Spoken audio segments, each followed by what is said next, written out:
ඉතින් අයිබෝල් ඉතින් සතරින් පිළිගන්න තාතල් වීඩියෝ එකට හබ්ස්ට්‍රීම් YouTube channel එකක තියෙන. ඉතින් ගොඩ කාලයකට පස්සේ තමයි වීඩියෝ එකක් අරන් තියෙන. ඉතින් මම හිතනවා ඉතින් අද අපි කතා කරන්න යන්නේ මෙන්න මේ software එක. ඉතින් මේ software එක නම Prism. ඉතින් Prism කියන්නේ ඔයගොල්ලන්ට OBS එක වගේම ඉතින් මේ software එකේ අපිට ගොඩක් effects බලා ගන්න පුළුවන්.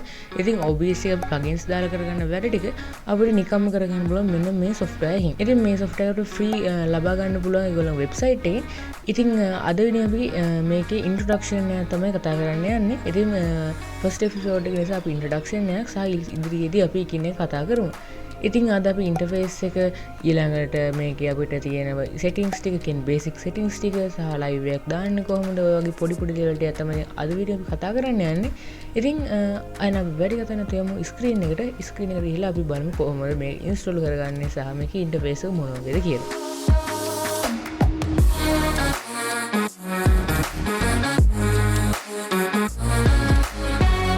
හරිතින් ඔයාලට මුලින්ම කරගන්න තියෙන මෙන්න මේ Prism Live Studio software එක install කරගන්න ඕනේ. ඉතින් ඒගොල්ලෝගේ website එකේ link එක මම පාය description box එකේ දාලා තියන්නම්. ඉතින් ඔයගොල්ලෝ මේක MB 200ක් වගේ තමයි වෙන්නේ. ඔයගොල්ලෝ download කරගන්න පුළුවන් මේ software එක ඒගොල්ලෝගේ official website එකෙන්. හරි ඉතින් මම install කරගත්තා. normal application එක install කරනවා වගේම ඔයගොල්ලන්ට මේකත් install කරගන්න පුළුවන්. හරි ඉතින් මම මේක open කරගත්තා. ඉතින් ෆස්ට් ටයිම් ඕපන් කරගත්තාම මෙන්න මේ විදිහට තමයි එන්නේ ඔයගොල්ලෝගේ ඉන්ටර්ෆේස් එක. හරි. ඉතින් ඔයගොල්ලෝ බැලුවම දැන් එකපාරම ආපකම පේනදී මේක තනිකරම නිකම් කලර් එක විතරයි වෙනස්.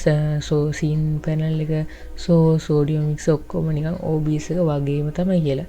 ඔව් ඉතින් තනිකරම OBS එක වගේ තමයි. ලොකු වෙනසක් නැහැ.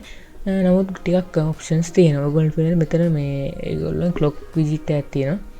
ඉතින් ඒ කියන්නේ මේ අපිට ටයිම් එක දාගන්න පුළුවන් මේ විදිහට. ඒ කියන්නේ ඔයගොල්ලෝ එතරින්ම තේරෙන්නේ පොඩ්ඩක් මේක වෙනස් ඇප්ලිකේෂන් එකක් වෙනස් software එකක් කියලා. හරි. ඉතින් දැන් අපි මුලින්ම පොඩ්ඩක් උඩින් පල්ලෙන් බලන් යමු කොහොමද ඉන්ටර්ෆේස් එක තියෙන්නේ කියලා. ඉතින් මෙතන අපිට සීන් පැනල් එක බලා ගන්න පුළුවන්. අපිට මෙතනින් විදිහට ඇඩ් කරගන්න ප්ලස් මාක් එක තියෙනවා. ඒ කියන්නේ අපේ ඇඩ් අයිකන් එක තියෙනවා. සහ මේ විදිහ අපිට සීන් එකේ ට්‍රාන්සිෂන් එක හදා ගන්න පුළුවන්. සහ අපිට මෙතන තවත් එක්ස්ට්‍රා ඔප්ෂන්ස් ටිකක් තියෙනවා. ඊළඟට සෝස් පැනල් එක තියෙනවා. ඒකත් ඒ විදිහටම අපිට ඇඩ් කරගන්න පුළුවන්. සහ අපිට මෙතන ඩොට් තුනක් තියෙනවා. ඉතින් එක්ස්ට්‍රා අපිට පුළුවන් මේක. ඉතින් අපිට මෙතනින් මේ ක්ලික් කරලා ඇටච් වෙලා තියෙන එක අයින් කරගන්න පුළුවන්. ඉතින් මෙතන තියෙන ඔඩියෝ මික්ස් එකක්. ඒකෙත් අපිට මෙතන ඔක්කොම එකපාරම උත් කරගන්න සහ සෙටින් මේ සෙටින් ප්ලෑන් එක නම් තනිකරම වලට OBS එක වගේමයි. සහ මේකත් මේ විදිහට අපිට ඇටච් එක අයින් කරගන්න පුළුවන්. ඉතින් ඊළඟට මෙතන මේ තියෙනවා edit. ඉතින් මේක ඔයගොල්ලන්ට මෙතනින් නිකන් preview එක බලා ගන්න පුළුවන් edit කරන්න. ඊට පස්සේ මෙතන live එක යනකොට live එකට මෙතනින් දෙන්න පුළුවන්. ඉතින් ඒක ගොඩක් වැදගත් වෙනවා. සහ ඊට අමතරව මෙතන අපිට setting වගේ දේවල් බලා ගන්න පුළුවන්. ඊළඟට මෙතන ඒගොල්ලෝගේ logo එක තියෙනවා. my channel කියලා තියෙනවා. ඒ ක්ලික් කරලා තමයි අපිට channel set කරගන්න පුළුවන්. ඊට අමතරව මෙතන අපිට මෙතන උනත් channel set කරගන්න පුළුවන්. ඒ කියන්නේ අපිට Twitch, YouTube, Facebook ඕන එකක් අපිට මෙතනින් live එක යන්නේ මොකද්ද? අන්න ඒක අපිට add කරගන්න පුළුවන්. ඉතින් account එක ඊළඟට මෙතන අපිට studio mode එක ඊළඟට chat එක සහ alert box එකේ alert එහෙම ඇයිත් තියෙනවද කියලා අපිට බලා ගන්න පුළුවන්. සහ ඊළඟට අපිට virtual camera සහ beauty effects මොම ගොඩක් effects තියෙනවා. ඉතින් ඊළඟට මම ඒ ඔක්කොම ටික අතහැරලා මම ඊළඟට තියෙන මොකද්ද බලන්න. ඊළඟට තියෙන අපිට stream guide. හරි ඉතින් මේ වීඩියෝ එකට ස්පොන්සර් කරන on3d කියන වෙබ්සයිට් එකෙන් ඉතින් ඔයගොල්ලන්ට ඕන නම් ගොඩක් වටිනා streaming templates. ඒ කියන්නේ overlays, streaming starting soon, ending soon, be right back සහ එක එක විදිහ වාට ඕන කරන images, තව streaming alerts ඔයගේ දේවල් ඔයගොල්ලන්ට ගන්න ඕන නම් පල් description box එකේ තියෙන link එකේ යන්න ඔයගොල්ලන්ට පොඩි discount එකක් ලැබෙනවා. ඒ වගේම මේ දවස් Christmas එක නිසා 60%ක discount එකක් ඔයගොල්ලෝ ලබා ගන්න පුළුවන්. ඒ කියන්නේ අපිට මේකේ තියෙන ඔක්කොම setting ටික හදා ගන්න guide එකක් ඒගොල්ලෝ ලබා දීලා තියෙනවා. ඉතින් අපිට ඒක කියවලා වුණත් මේක හදා ගන්න පුළුවන්. ඊළඟට මෙතන තියෙන help එකක් අපිට ගන්න ඊළඟට setting එකේ තියෙනවා. හරි ඉතින් මේ ටික තමයි අපිට basically මට දැක්කම තුන මෙන්න මෙතන අපිට resolution fps එක සහ cpu usage gpu usage එක frame drops bitrate බලා ගන්න පුළුවන්. interface එක අපිට ඔය ටික තමයි කතා කරගන්න තියෙන්නේ. හරි ඉතින් අපි දැන් basic setting ටිකක් හදාගමු. ඉතින් basic setting ටිකක් කියන අපි setting panel එක පොඩ්ඩක් බලමු මොනවද තියෙන්නේ කියලා. ඉතින් මෙතන general එකේ my count එක තියෙනවා. ඊළඟට output my general එක නම් අපිට එච්චර ඕන වෙන්නේ නැහැ. මෙතන ඔයගොල්ලෝගේ enable watermark ටික එක තියෙනවා. ඒක අයින් කරගන්න. මොකද Prism වලගේ watermark එකක් ඔයගොල්ලෝගේ වීඩියෝ වල නැත්නම් ඔයගොල්ලෝ live එකේ වදිනවා. output එකේ අපිට resolution fps තියෙනවා. ඉතින් resolution ඔයගොල්ලන්ට කැමති විදිහට adjust කරගන්න පුළුවන්. ඊළඟ down scale field එක හිමු තියන්න. ඔයගොල්ලන්ට fps උත් කැමති විදිහට හදා ගන්න පුළුවන්. ඊළඟ output setting තියෙනවා. මෙතන simple තියෙන එක advanced දාගන්න. මගේ advanced මයි තියෙන්නේ. හරි. ඉතින් audio track ඕනේ නැහැ. අපිට encode එක මේ විදිහටම තියන්න. ওই ටික කොහොම තියලා අපිට bitrate තමයි ඊළඟට හදගත්තේ. ඉතින් bitrate එක සාමාන්‍ය ඔයගොල්ලන්ගේ අදාවකම 6000ක් වගේ තියෙයි.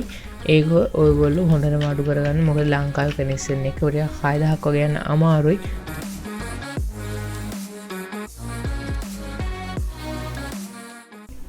හරි. ඉතින් keyframe interval එක ඕනේ නැහැ. ඊළඟට CPU usage preset එක තියෙනවා. ඉතින් ඒක ඔයගොල්ලන්ට ඔයගොල්ලෝගේ PC එකේ ස්පීඩ් එක. ඒ කියන්නේ ඔයගොල්ලෝ ගොඩාක් හොඳ performance තියෙන PC එකක් තියෙනවා නම් ඔයගොල්ලන්ට පුළුවන් very fast වගේ දාන්න. නැත්නම් ඔයගොල්ලෝගේ සාමාන්‍ය ටිකක් අමාරු PC එකක් තියෙනවා නම් slow very slow වගේ දෙන්න. ඉතින් මම මේකට fast දෙන්නම්. profile එක high තියාගන්න. tune එක මුකුත් ඕනේ නැහැ. හරි. ඉතින් recording setting වල record setting වලත් අපිට මුකුත් හදන්න නැහැ. ඊළඟට මෙතන තියෙන automatic reconnect ඒකත් අවශ්‍ය වෙන්නේ නැහැ. ඉතින් ඊළඟට තියෙන network. ඉතින් network bind to IP ඒකෙන් ඔයගොල්ලන්ට මේක සමහරට game streamers ලට වැදගත් වෙයි. ඉතින් online games play කරන අය connection දෙකක් සමහර අය use කරනවා. මොකද pin එක වැඩියෙන් යනවා වගේ ප්‍රශ්න එනවා live එක යන connection එකම game එකක් play කරද්දී. ඉතින් ඔයගොල්ලෝ මෙතනින් ඔයගොල්ලන්ට පුළුවන් ඔයගොල්ලෝ connection දෙකක් add කරගෙන තියෙනවා නම් මෙතනින් ඔයගොල්ලන්ට පුළුවන් ඔයගොල්ලෝගේ IP address එක select කරලා connection එක මාරු කරගන්න. ඒක setting එකක් හදන්න ඕනේ. ඔයගොල්ලෝ දන්නවා මෙච්චර කල් OBS එක කරගෙන ආපු විදිහටම ඔයගොල්ලන්ට මේකෙත් මාරු කරගැනීමේ හැකියාව තියෙනවා. මම මේක apply කරගන්නම්. හරි. ඉතින් recording මම මොකද හදන්න යන්නේ නැහැ. ඊළඟට audio තියෙනවා. audioත් ඕනේ නැහැ. replay buffer ඕනේ වෙන්නේ නැහැ. audio වල අපිට මොකුත් එහෙම ලොකුට හදාගන්න නැහැ. stereo තියෙනවා. ඔය විදිහට තියලා audio වල මොකුත් අපිට හදාගන්න නැහැ. visual. ඉතින් ඊළඟට තියෙන visual resolution එක අපිට ඔහොම තියන්න පුළුවන්. render එක direct 3D 11 තියෙන DirectX. ඉතින් direct 3D ඔහොම තියෙන අපිට change කරන්න නැහැ. color format එකත් NV12 ම තියන්න. ඊළඟට color space එකත් 601 තියන්න. ඉතින් color range එකත් ඔහොම තියන්න. ඊළඟ projector preview studio mode multi view scene list ඔය වගේ ගොඩක් දේවල් තියෙනවා. ඒක visual ඒ කියන්නේ අපිට මේ නිකන් පෙනුම ඒ කියන්නේ අපිට preview එක බලා ගන්න ඕන වෙන දේවල්. ඉතින් ඒ නිසා මම මොකුත් මේක කරන්න යන්නේ නැහැ. source ඉතින් source වලත් අපිට මොකද හදා ගන්න නැහැ. ඉතින් hotkeys වල අපිට ගොඩක් use වෙන දෙයක් තමයි මේක සමහර විට. මොකද අපි හදිස්සියේ හරි live එක start කරන්න stop කරන්න අපි හිතමු game එක play කරන ගමන් ඔයාට stop කරගන්න ඕන කියලා. ඉතින් ඔයාට එහෙනම් ඒකට මේ විදිහට key එක bind කරගන්න පුළුවන්. ඉතින් මේකට එතකොට අපිට interface එකට එන්න ඕනෙම නැහැ. අපිට නිකම්ම on කරන දේ කරගන්න පුළුවන්. ඉතින් mute කරගන්න mic එක ওই විදිහට අපිට use කරන්න පුළුවන්. මෙන්න මේ විදිහට binds. ඉතින් bind එක ඔයගොල්ලෝ හරියට කරගත්තා කියන්නේ ඔයගොල්ලෝ ගොඩක් වැදගත් වෙනවා. නමුත් keyboard එකේ ඔයගොල්ලන්ට තියෙන keys ටිකට අමතරව ඒ කියන්නේ අපිට මේ වෙනකොට දැන් keyboard සයිල තියෙනවා live streamers ලටම ඒවට වැඩියෙන් keys සයිල තියෙනවා. ඉතින් වැඩියෙන් keys සයිල තියෙනවා. stream deck එක නෙමෙයි මම මෙතන කතා කරන්නේ. වෙනම keyboard එකම තියෙන ඒකේ වැඩියෙන් අපිට keys තියෙනවා.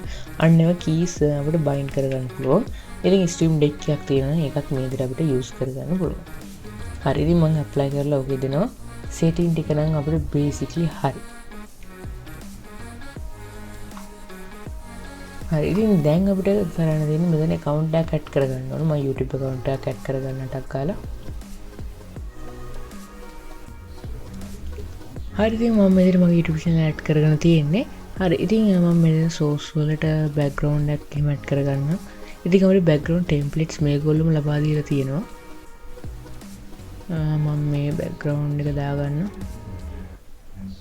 හරි ඊළඟට මම තව ඇඩ් කරගන්නම් අපිට මොනවද ඇඩ් කරගන්න පුළුවන්. අපි sticker අපි GIF ටිකක් දාගමු.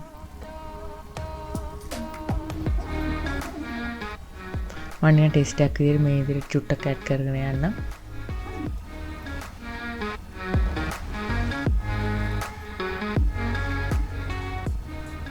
හරි ඉතින් මම මේ විදිහට තියෙනවා දැනට මම mic mute කරගෙන හරි. ඉතින් ඊට පස්සේ අපිට කරගන්න තියෙන්නේ මෙතනින් go live දෙන්න. go live දුන්නාට පස්සේ මෙතනින් අපිට thumbnail එකක් ඇඩ් කරගන්න පුළුවන්. ඉතින් මම thumbnail එකට දැනට picture එකක් ඇඩ් කරගන්නම්.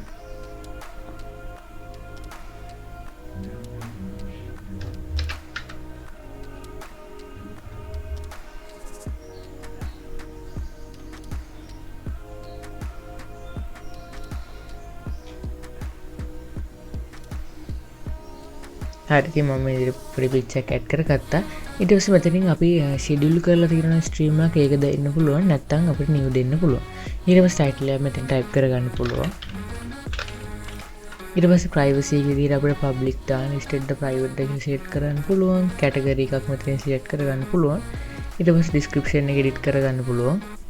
ඉතින් ඊළඟට මෙතනින් අපිට stream latency එක select කරගන්න පුළුවන්. ඒව මුකුත් හදන්න ඕනේ නැහැ. made for kids එතනින් ඔයගොල්ලෝ US දෙන විදිහට select කරන්න. ඊට පස්සේ go live දෙන්න.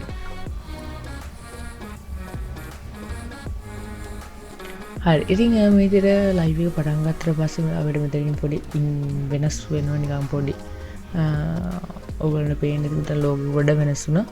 stream එකේ qualities ටික පෙන්නනවා සමහර FPS ටික. හරි අපි බලමු live එක ගිහිල්ලා මොන වගේද පේන්නේ කියලා.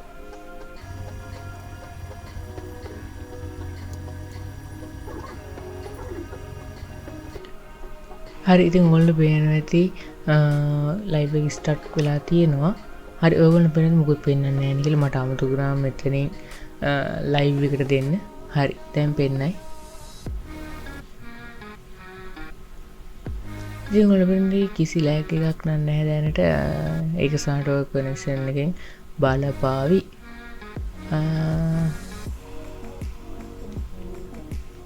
හරි ඉතින් මේ විදිහට අපි බලමු RAM usage එක කොහොමද කියලා.